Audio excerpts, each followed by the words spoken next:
Welcome to my channel. तबे चलंतु आज द्वितीय श्रेणी परिवेश पाठ में जहाँ सब क्वेश्चन रही सब को करने।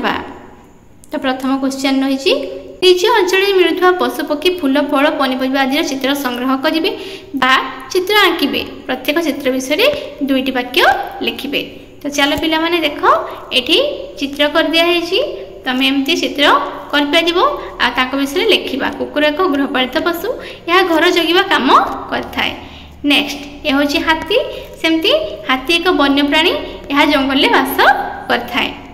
तापर एटा हूँ कौन मयूर, सेमती मयूर आमर जातीय पक्षी। मयूर आकाश में मेघ देखी नाचे। एटा पिला माने कौन ना पारा। तो पारा साधारणतः खुद चाउल खाई थाए। पारा दृष्टि शक्ति अति प्रखर। एटा हूँ मंदार फूल। तो सेमती मंदार फूल रंग लाल। मंदार फूल माँ तारिणी पूजा लगे।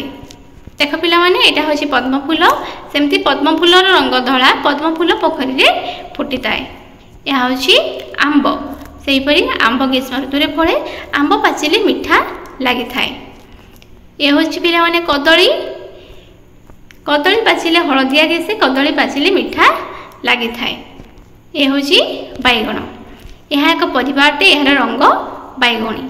एटा कौन कहले पिला माने भेंडी। यह एक परिवार, यह सबुज रंगर। भावुची पिला मानक वीडियो बहुत भल लगे। लाइक शेयर करंतु। आम चैनल नुआ थिले चैनल को सब्सक्राइब करंतु। Thank you.